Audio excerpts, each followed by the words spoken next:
Hey everyone, and welcome to another Wednesday podcast. This is a podcast where we talk about things that are positive in our life, because positivity is such a powerful tool for us mentally, physically, emotionally, and more importantly, and most importantly, spiritually. That's why every Wednesday morning you can expect to hear me, Matt, and my beautiful wife, Heather, talk about wins. We'll also talk about some other fun stuff, but mainly we want to talk about just positivity and how to be positive and how to see things positively. And we just love being positive. So let's go ahead. This is episode 29. Wow, we are 29 episodes in, 29 straight weeks of having an episode.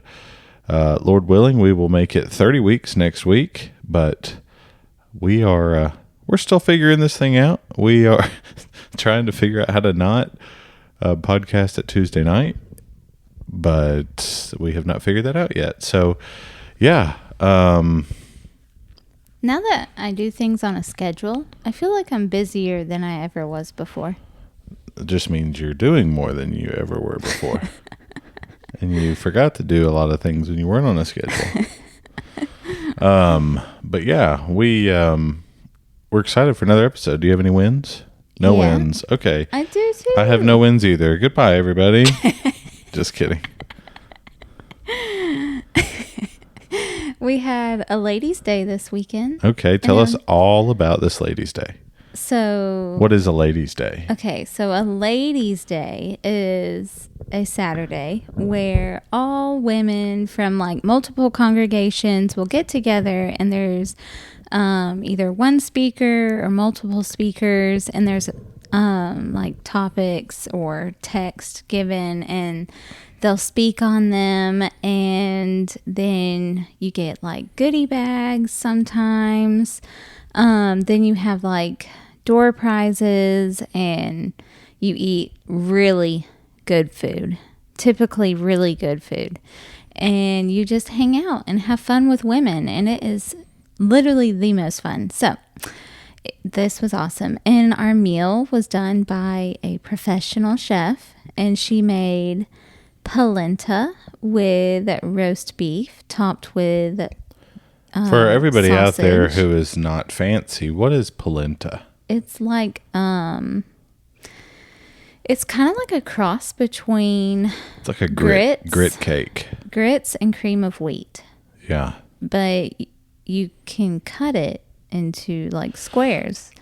And so she made and we had like plated dishes that were served to us, and it was really cute and fancy. And so she had these squares of polenta topped with roast beef, topped with 3 or 4 pieces of sausage. And then as a side, you had a Romanian wedding potato salad topped with pickled onions, or I guess that's what it's called. And then for dessert, we had mango panna cotta. What's it called? Panna cotta. Is that what it's called? For some reason, my brain suddenly it's like a custard kind of type dish, kind of like a cross between a custard and a pudding. Yeah. Not quite pudding texture, but not quite custard either. Panna cotta. It was good. We had so much there was leftovers for the next Sunday evening, or this past Sunday evening. So, and then there was even more after that, and a lot of us. And there was 120 people that stayed. Are you serious? To eat, and there was still so much left over. So, oh wow, she made a lot, and I ate. I had seconds on Sunday night. It was delicious. I enjoyed it too, and I ate so much of it. Yeah, so it was cool. So overall, Ladies' Day was fun. Yeah. That was a win. Very cool. Super win. I think there was what I heard, 200 plus women that showed up, which is really neat. Yeah, there was a lot, and it was really cool. And Christy Jenkins was our speaker, and one of them. And she's from our congregation, and she did a fabulous job. Yeah. So, yeah. So while you were there, I did something that I like to do is I went and got my truck washed. The coolest thing about the town we live in is that you pay, I probably need to figure out where that bill is, but you pay a annual fee every year. But this town has these, what they call convenience centers, where these dumpsters are located. And you just get to go drive in there and throw your boxes away. Very cool. Way to go, Clarksville. But so I went and threw boxes away, went and got my truck washed, stopped by Whataburger. I want whataburger. Got me I don't even remember. I just got a box of chicken. I want the new buffalo.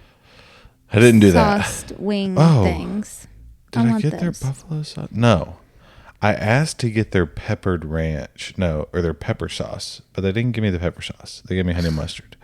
But I did get the jalapeno ranch that they have. And it is very delicious. I really want their breakfast. I just want their breakfast. So I then drove out into the country, which just went east out of Clarksville and just started driving. And it was beautiful.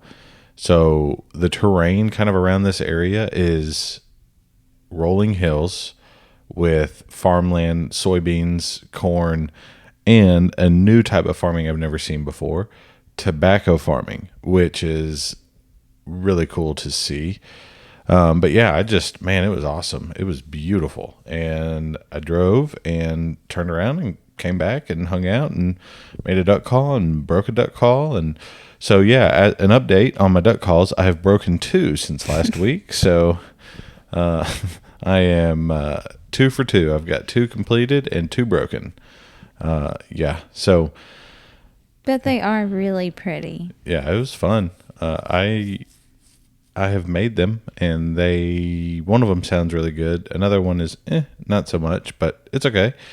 I will keep working and keep practicing and keep getting better. So, yeah, it's really fun to do. I can feel that my bearing on my lathe, though, I think is going out because it keeps heating up.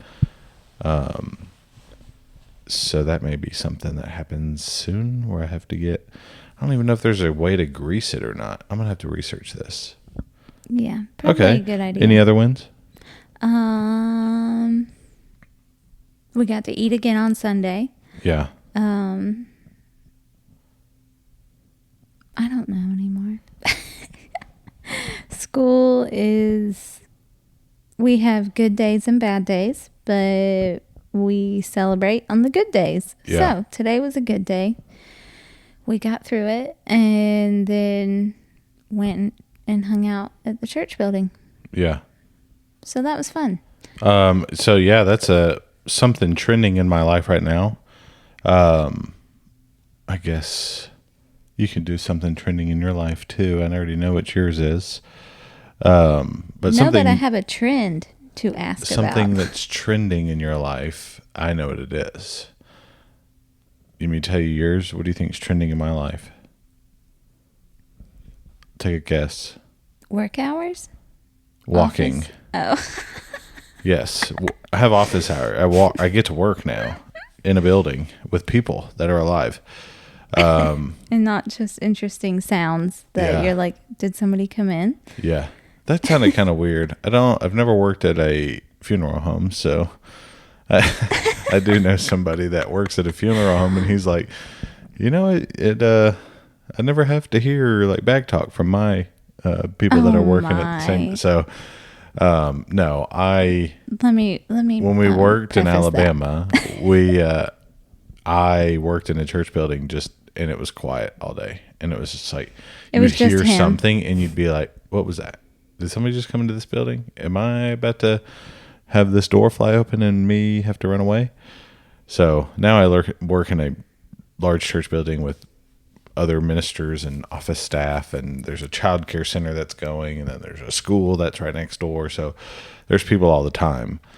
It's very busy. Yeah. But something that's been really fun that we've been doing is Heather will come up with Georgia after they get done with school. They'll come up to the church building, and me and her will walk laps around the church building. And I think we've figured out like 4 laps get us a mile. So 3 to 4 laps.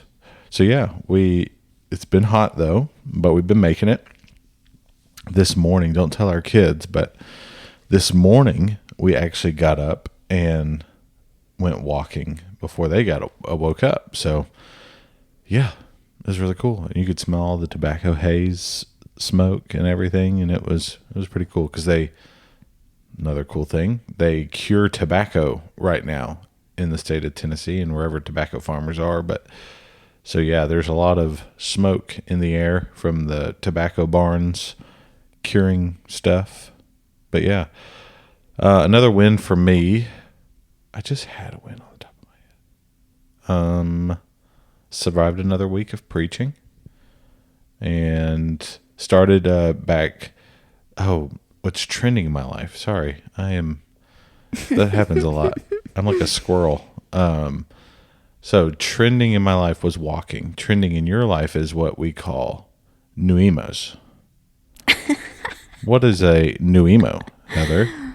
For all of our listeners who have no idea what a new emo is. Okay, so unless we have Disney enthusiasts out there that listen. If you have been to Disney or even looked on like Instagram or Pinterest, anything about Disney, you will see these cute little characters attached to girls' bags, backpacks, anything.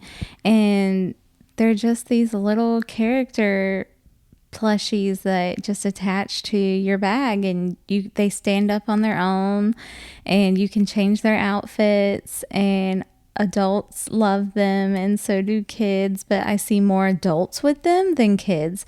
So I'm going to take this as an okay that myself as an adult to have them because they're cute on your Disney bags, and yeah, and you can like coordinate your outfits around them, and it's cute.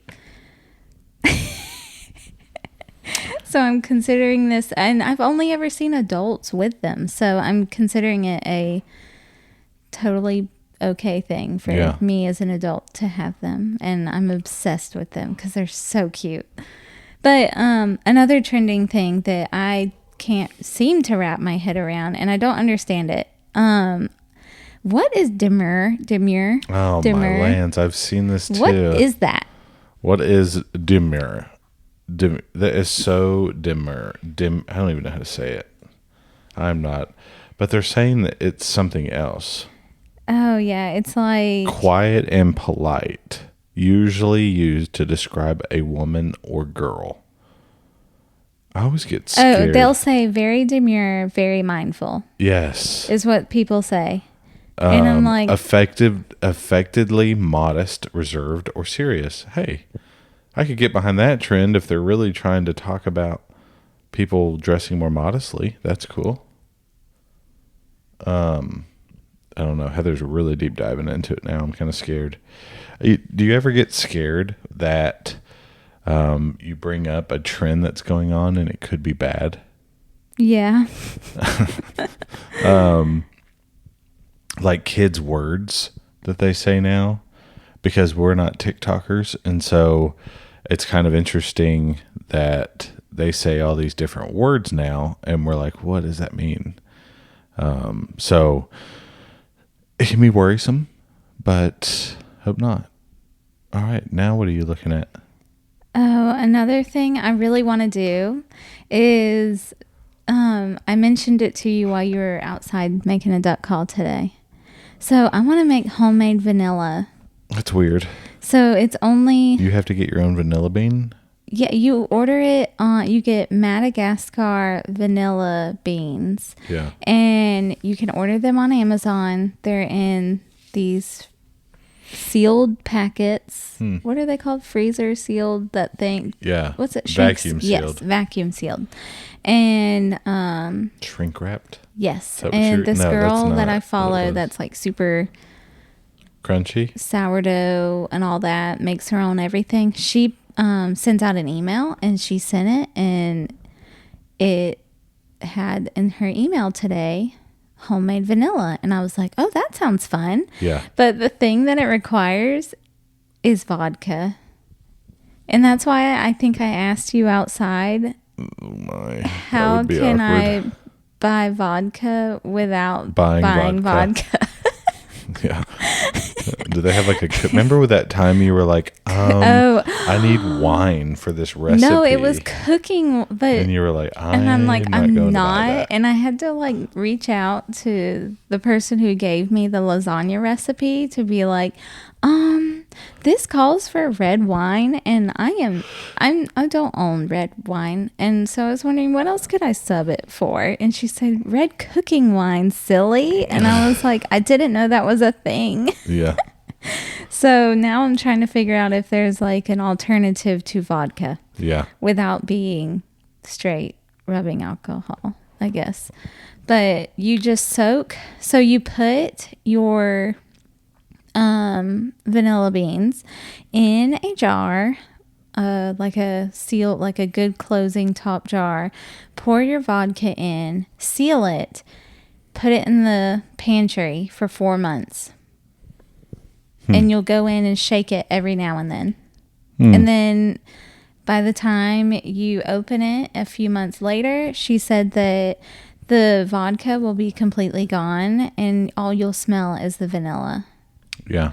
And I was like, that is so cool. And she's like, would make super cute Christmas gifts. And I was like, that is so me. I need to do this. And then I was like, wait, I have to buy vodka. I wonder if I could pay my neighbor to go buy me vodka. And then I don't have to be seen buying that doesn't vodka. look sketchy at all. Hey, so neighbor, can you I'm go a Christian buy me some vodka, please? and my husband's a minister, and I don't want to go and buy How you're vodka. starting this conversation sounds horrible right now. And I'm just want like I I'm don't a know. closet drinker. That is what and- that sounds like. Yeah. But in reality, it's like, but be holding like my 15 jars and my vanilla beans and be like, I'll even give you some vanilla. And I'm going to put a sticker on it that says, don't open until this date. And I'm making homemade vanilla. What is the importance of this vodka in the recipe? So Does it make it last longer or something? no, the vodka in it acts as a, kind of like how pickling works when you put your, like, a vinegar base in something. Yeah. It does the same thing where it pulls out all of the, like, herb stuff Yeah. in the vanilla until it completely takes over. Yeah. And then it ferments or whatever for that long to where it just becomes vanilla. Interesting. Mm-hmm. Vanilla. She had a very scientific wordage for all of it, like tenacity or something. Oh. And I was like, I don't even know what that means, but okay. Oh, what did I hear today? I don't even think To that was a go, word. yeah. This goes along with your made up words. But it was another one where somebody said like rendezvous for rendezvous. Rendezvous. I don't know. We had quiche tonight. Quiche for supper. Yeah. Heather's been making homemade quiche lately. Oh man, With I homemade am pie a crust? quiche fanatic. Not like fancy quiche, like people get weirdly fancy with like spinach and chicken and. I like fancy quiche. I mean that's good too, but I like breakfast quiche, and so But I she's know been Matt and Georgia will only eat. baking it. I'll eat those fancy quiches, but they're not. They just got to be done right. Yeah, but I just like, all the things. The mushrooms. No, that's the gross. onions. The spinach. Mushrooms are gross. One thing that we watch, we haven't been watching a lot of TV lately because we've been reading a lot more. I've made a goal in my life. New goal. I will not watch another TV series until I finish reading a book. So the book I'm currently reading is really cool. I've never read a book like this. It's by Frank Peretti. I've told a lot of people about it. And it's a novel, This Present Darkness. And the idea behind it is, so it's a lot like the Screw Tape Letters, C.S. Lewis's books, but it's what he does is he's writing about this town of Ashton and how there are just evil demonic beings, powers, I guess you could say, that are taking over a lot of the people in the town. But I like how he does it because he names some of these demons, and it's like complacency or cheating or liar or lust or all of these different ones. So you're probably wondering, wow, that was weird. It just cut off. Yeah, it did, because Matt did a horrible job of not clearing the card and reformatting the card and making sure the card had enough storage on it. So that is why we just randomly shut off after 20 minutes. But yeah, we're back. This is actually the third retry because I started again and then I realized I still hadn't cleared the card and reformatted the card. And so you live and you learn. We're back. We're getting after it. And I was talking about the book I'm reading by Frank Peretti, and in this town of Ashton and all these different demons that are out there. And it's just really cool. If you ever decide to read this book, just wait till about page 75. That's when it really starts to kick off. They do a lot of plot development at the very beginning. I don't know. It's just really cool. It'd be fun to do as like a book club thing. I was telling Heather earlier. But yeah, I have really enjoyed it because it's like watching a TV show, but I'm reading it. So what book are you reading, Heather? I am still reading Strong Heart. I haven't really had a chance to read in a while. So finally got back into it today. It's just a really awesome book. Every parent needs it. It helps teach you how to raise respectable and respectful and kids that respect themselves and others around them, and not just rely on every single little bit of entertainment and you entertaining them and instant gratification items and stuff like that. Instead, it teaches you how to teach them joy and not just happiness. Yeah. And gratitude and all these things. And it helps tear down the wall of self-esteem and self-confidence. Yeah. And to help them actually learn how to be respectful, really good humans. Yeah. And it's a Christian-based book. It's really amazing, and I think all parents need it. All parents need it. Yeah. Literally all. Especially if you grew up in any era, apparently. Because she goes through all the different, like, where this whole self-esteem movement came from in the beginning. And then she shows you how it's, like, morphed and changed over the years, and how millennials grew up also, and how even like you and I in the era that we grew up in, I totally see everything that she's talking about, and I'm like, wow, that's what's wrong with me. And I'm like, well, now I know how to fix it before it happens. There's nothing wrong with you.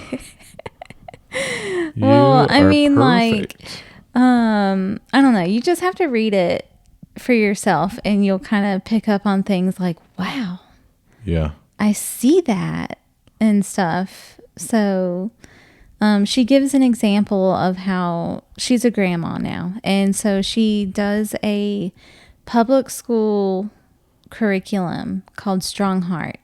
And she does this thing where she draws a heart on the board, and she walks kids through how you break your own heart by things, by the choices you make, and it's just like this really cool thing. And I really want a lot of schools to get on board with it because it's so cool.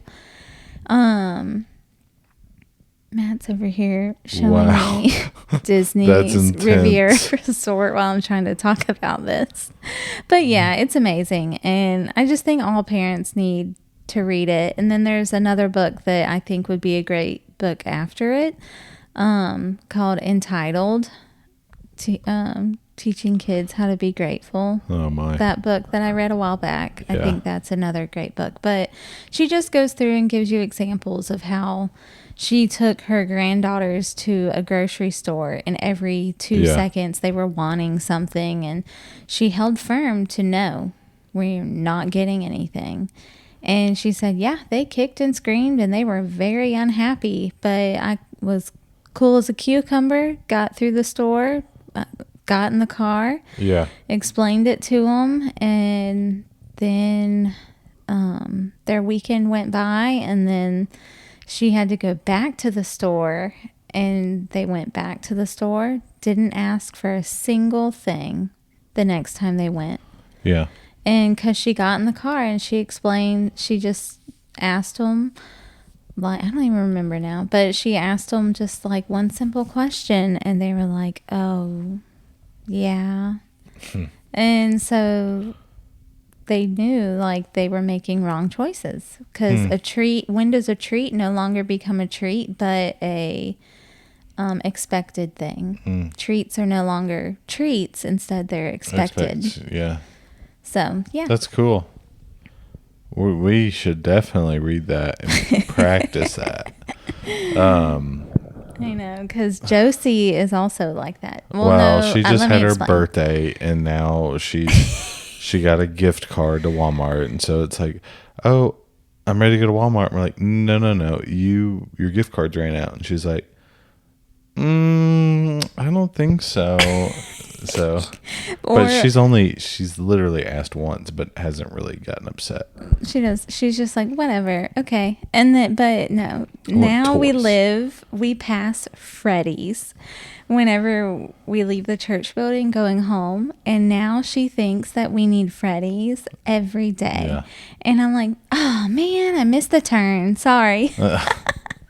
Oh, speaking of Freddy's, this has nothing to relate to Freddy's, but Heather and I accomplished a big thing, especially for Heather. What? Heather got a new driver's license. That has nothing to do with Freddy's. I know. That's why I said that. It's in Tennessee.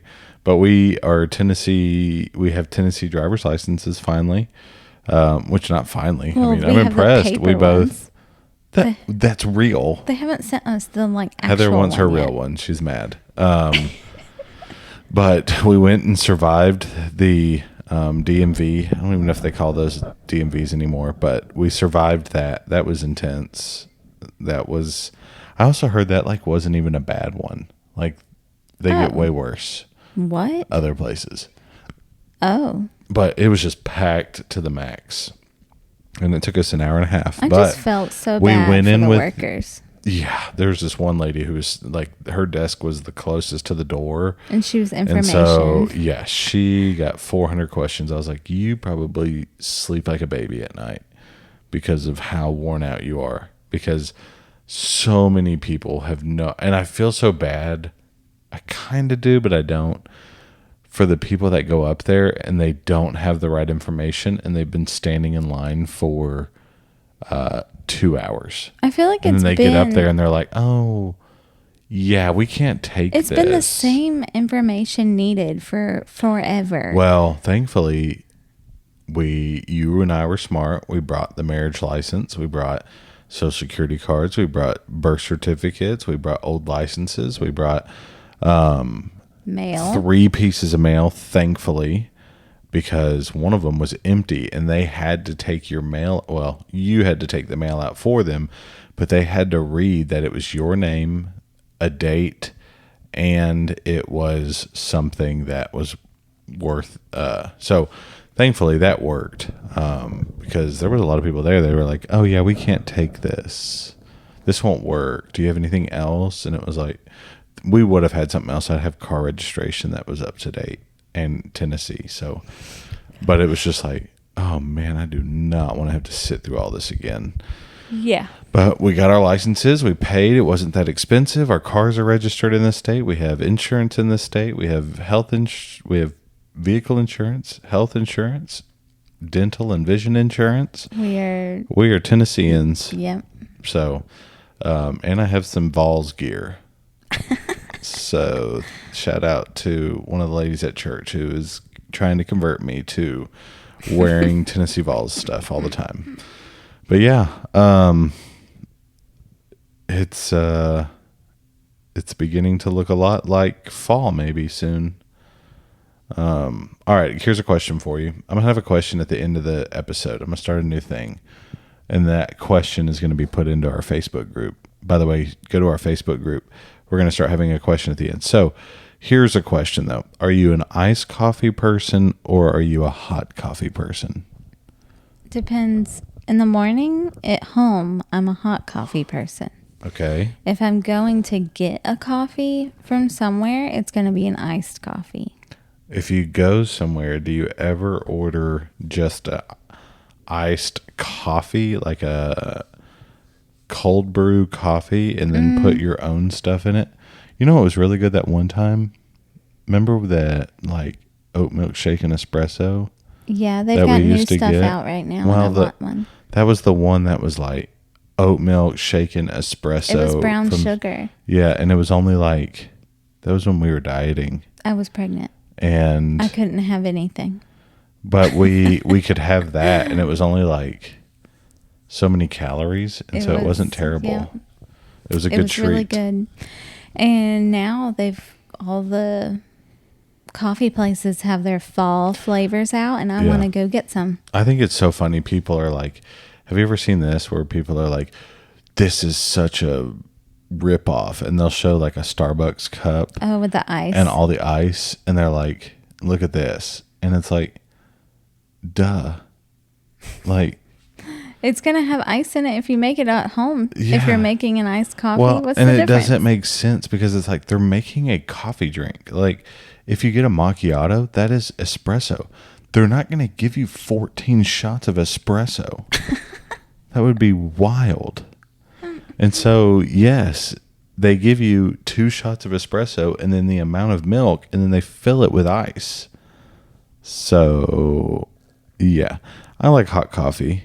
I do like cold coffee if it's like midday.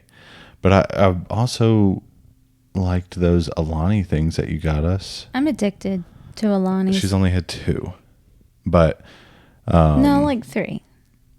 They're pretty good. I did not like that purple one that you got me. That was way too intense. Green apple. Ugh, that was stout. And they've got them in like cases. The peach one was good. So, yeah, just been chilling, drinking coffee. All right, so this is going to be our final question, but I want to go ahead and start with us.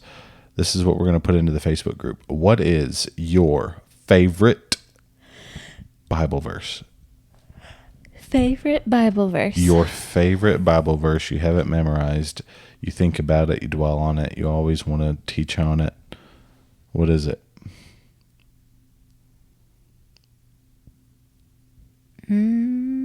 Favorite passage is all of Ephesians 2. Boom, boom, boom, boom. Boom, boom, boom, boom, boom. I don't know if I have a particular. I don't know. There's so many. I love so many. I don't have one that I'm like just hooked on. That totally defeats the purpose of this whole question. Well, you didn't give me like a heads up. There wasn't a heads up. It's one that's implanted on your heart. Which one is it? You can go to Ephesians 2 and look. Which one out of Ephesians 2? So you got the first section, the middle section, and then the last section. Hold, please. I love Ephesians 2, but I would say, where